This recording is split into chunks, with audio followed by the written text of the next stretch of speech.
ना समझ अब भी चेत, ऐसे भी बहुत देर हो गई। जितनी न होनी थी ऐसे भी उतनी देर हो गई। फिर भी सुबह का भूला सांझ घर आ जाए तो भूला नहीं। अजहूं चेत गंवार,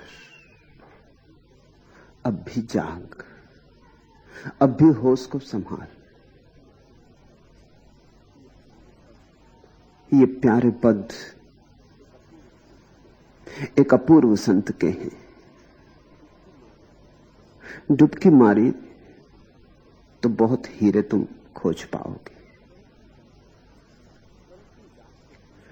पलटू दास के संबंध में बहुत ज्यादा ज्ञात नहीं। संत तो पक्षियों जैसे होते, आकाश पर उड़ते जरूर हैं लेकिन पद चिन्ह नहीं छोड़ जाते। संतों के संबंध में बहुत कुछ ज्ञात नहीं। संत का होना ही अज्ञात होना है, अनाम। संत का जीवन अंतर जीवन है। बाहर के जीवन के तो परिणाम होते हैं, इतिहास पर इतिवृत्त बनता है, घटनाएं घटती हैं बाहर के जीवन की। भीतर के जीवन की तो कहीं कोई रेख भी नहीं पड़ती। भीतर के जीवन की तो समय की रेत पर कोई अंकन नहीं होता।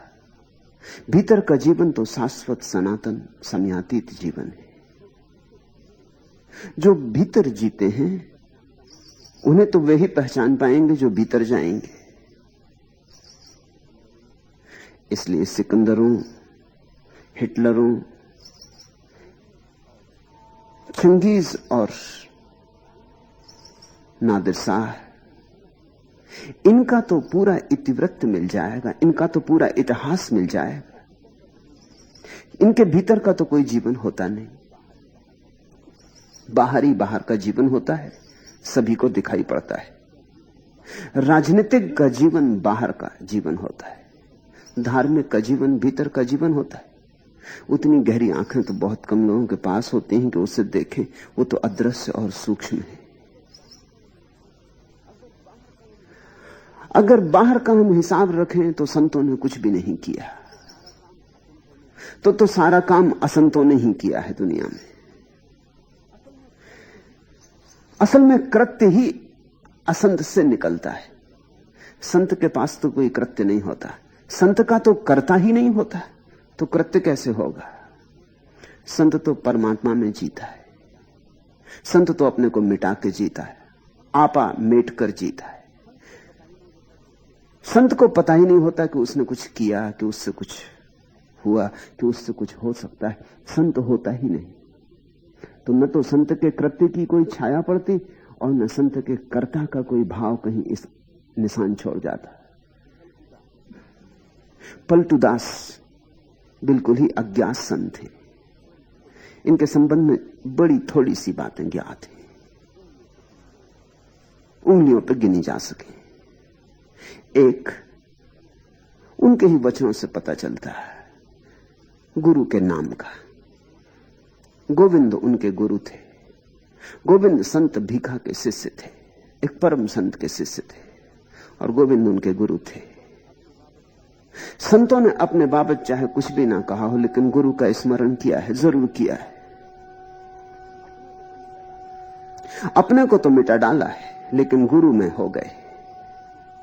अपने को पहुंच डाला, सब तरह से अपने को समाप्त कर लिया। उसी समाप्ति में गुरु से तो संबंध जुड़ता है। और परमात्मा की याद की है, लेकिन गुरु की याद को नहीं भूले, क्योंकि परमात्मा से जिसने जुड़ाया उसे कैसे भूल जाएंगे। तो गोविंद उनके गुरु थे, ये बात ज्ञात है। दूसरी बात जो उनके पदों से ज्ञात होती है वो कि वे वणिक थे, वैश्य थे, बनिया थे। वह भी इसलिए ज्ञात होती है कि वैश्य की भाषा का उपयोग किया है। जैसे कबीर जुलाहे थे, तो कबीर के पदों में जुलाहे की भाषा का उपयोग है, स्वाभाविक। झिनी झिनी बीनी रे चदरिया। अब ये कोई दूसरा नहीं लिखेगा जिसने चदरिया कभी बीनी ही ना हो। ये दूसरा नहीं लिख सकता। गोरा